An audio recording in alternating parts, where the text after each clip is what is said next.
Bismillahirrahmanirrahim. Assalamualaikum warahmatullahi wabarakatuh. Waalaikumsalam warahmatullahi wabarakatuh. Alhamdulillahi rabbil alamin.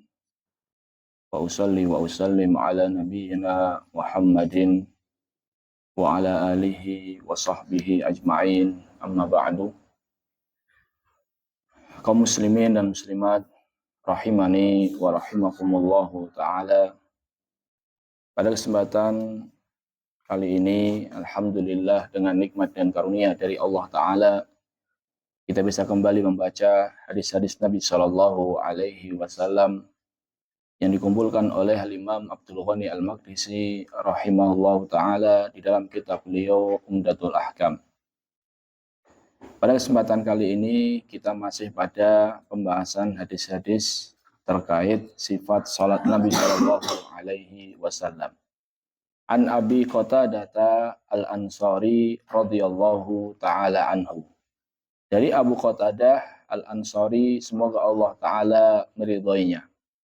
Anna Rasulullah sallallahu alaihi wasallam, bahwasannya Rasulullah sallallahu alaihi wasallam kana yusalli wa huwa hamilun Umamata binta Zainab binti Rasulillah sallallahu alaihi wasallam. Bahwasannya, kata Abu Qatadah Al-Ansari, Rasulullah Shallallahu Alaihi Wasallam pernah sholat sambil menggendong Umamah bintu Zaid bintu Rasulillah Shallallahu Alaihi Wasallam, wali Abil As ibn Rabi ibn Abdi Syams, yang dimana Zainab ini adalah istri dari Abul As ibn Rabi ibn Abdi Syams. Fa'idha sajada wadu'aha. Ketika Nabi Shallallahu Alaihi Wasallam hendak sujud, maka Nabi Shallallahu Alaihi Wasallam meletakkan Umamah.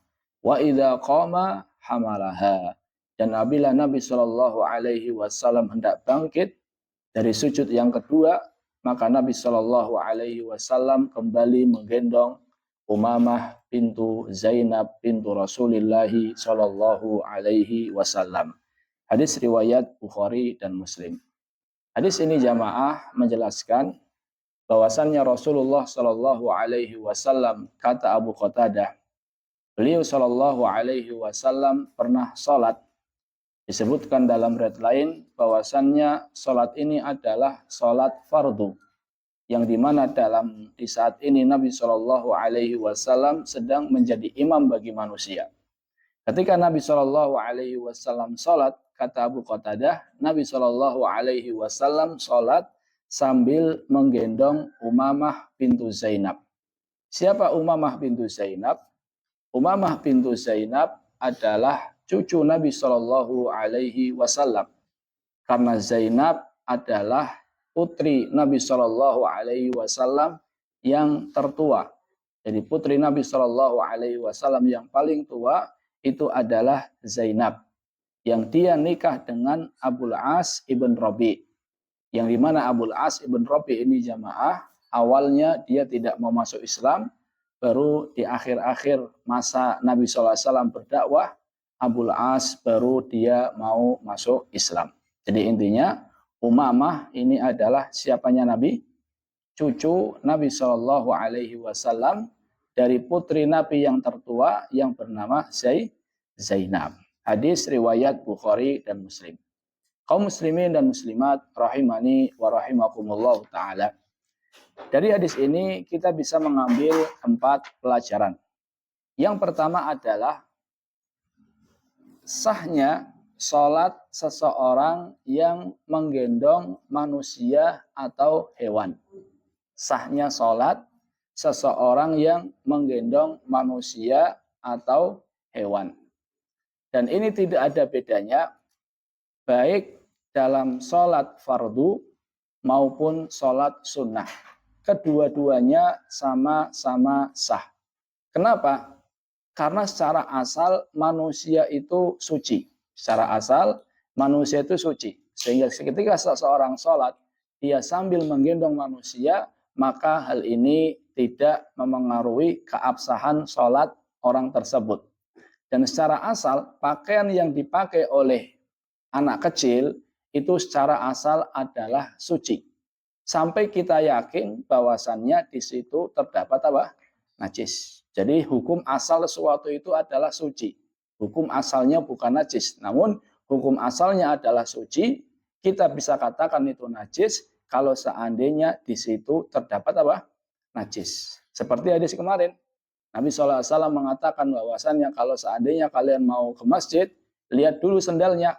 Apakah ada najis atau tidak. Ini menunjukkan bahwa secara asal itu apa? Sendal itu suci. Kecuali kalau sendal itu tampak benar-benar di situ ada najis. Jadi jamaah, secara asal karpet suci. Secara asal lantai suci. Secara asal tanah suci. Secara asal mukena suci. Secara asal pakaian suci. Secara asal sarung suci. Sampai kita yakin bahwasannya di situ terdapat najis. Makanya As-Sa'di di dalam mandumahnya beliau mengatakan al-aslu fi miyahina taharah wal ardi was-siyabi wal hijarah. Secara asal air adalah suci, secara asal tanah itu pula pakaian dan batu itu secara asal suci. Jadi kalau seandainya ada air kita ragu ini air najis atau tidak, maka secara asal hukumnya apa?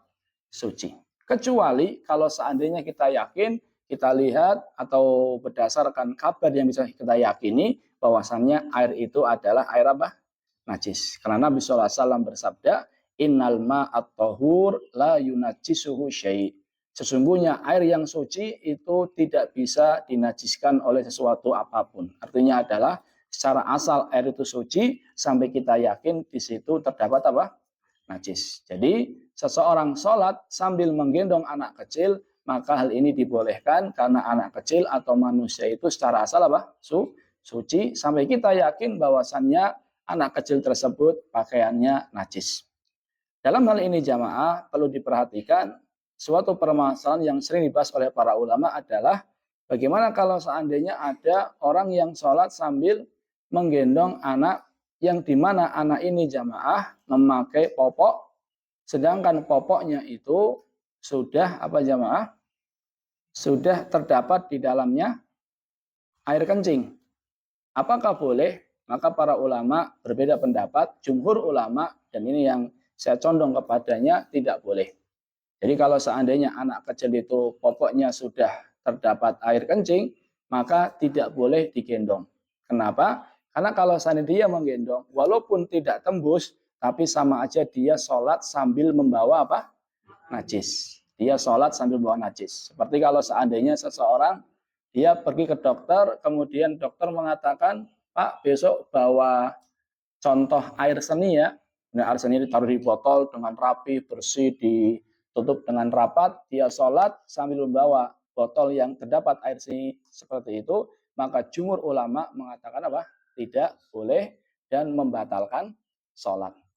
Kalau beda jamaah antara membawa, menggendong sama tidak menggendong. Dan kita sedang sholat, kemudian anak kita kok mendatangi kita, megang-megang kita, tapi kita tidak menggendong. Padahal anak kecil ini jamaah, pampersnya sudah najis. Tapi kalau kita tidak gendong, dia hanya megang-megang kita, maka yang seperti ini insya Allah tidak masalah. Ini poin yang pertama jamaah, bahwasannya menggendong anak kecil, hal itu dibolehkan, sholatnya sah, selama kita yakin atau selama kita tahu bahwasannya anak kecil tersebut tidak apa?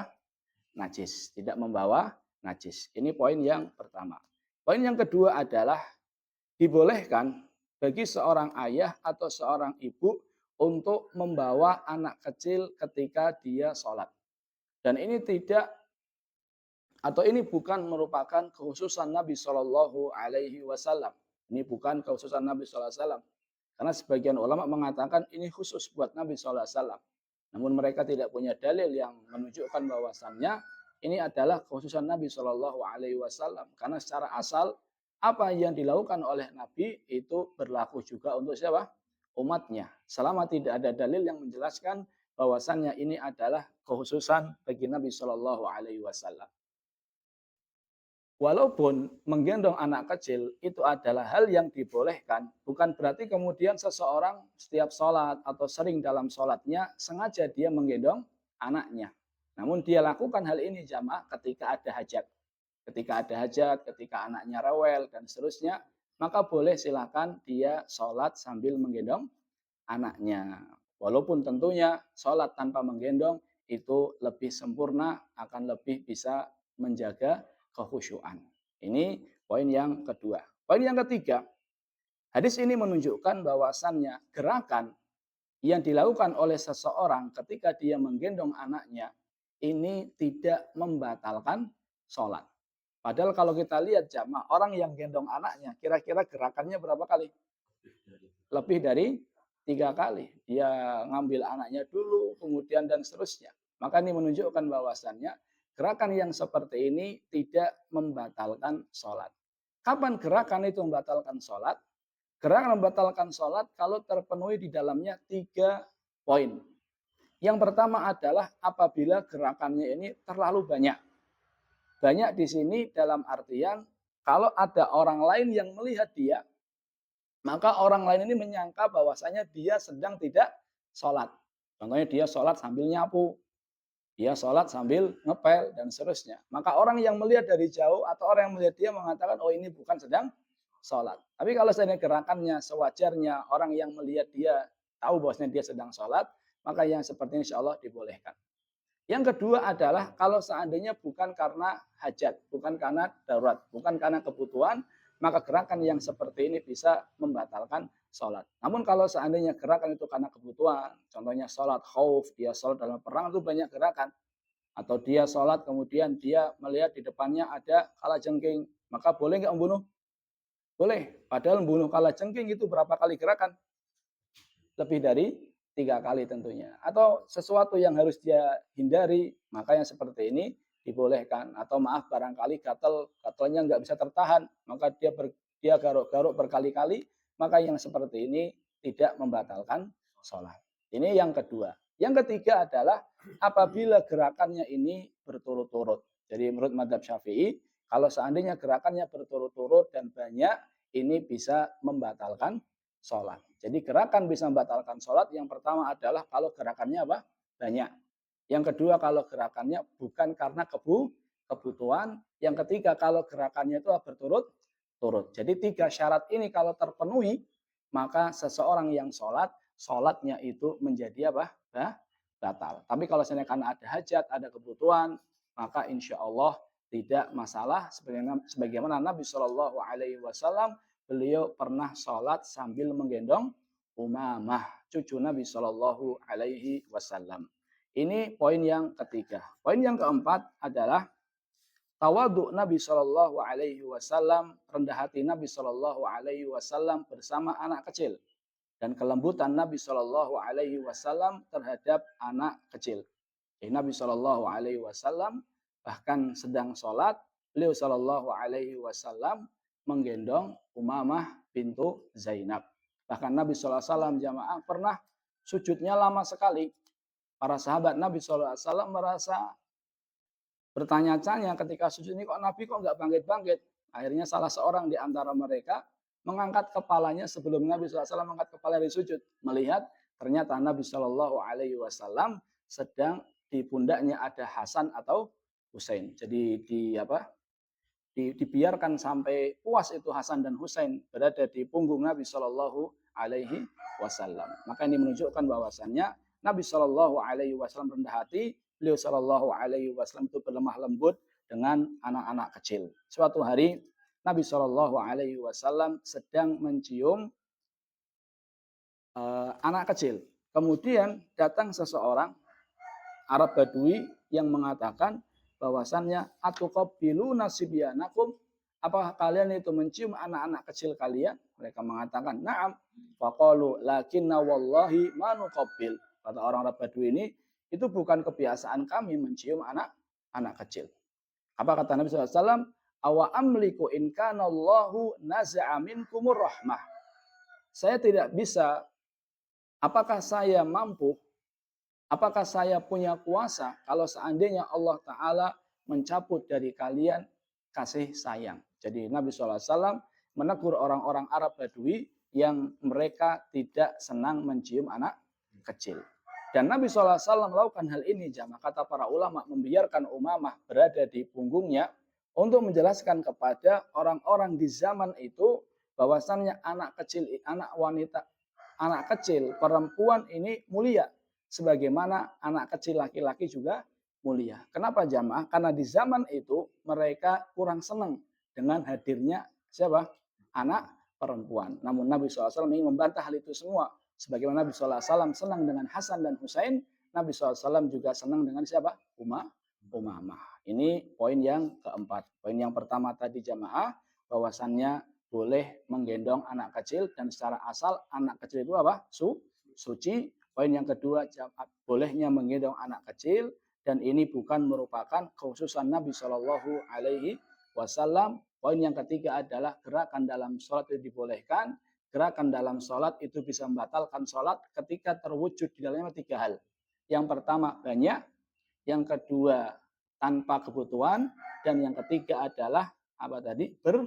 Berurutan. Dan yang keempat adalah hal ini menunjukkan bahwasannya Nabi Shallallahu Alaihi Wasallam itu berlemah lembut dengan anak kecil. Wallahu taala alam bisawab. Semoga bermanfaat.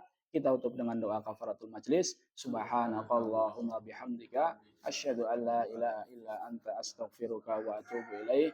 Wassalamualaikum warahmatullahi wabarakatuh. Waalaikumsalam warahmatullahi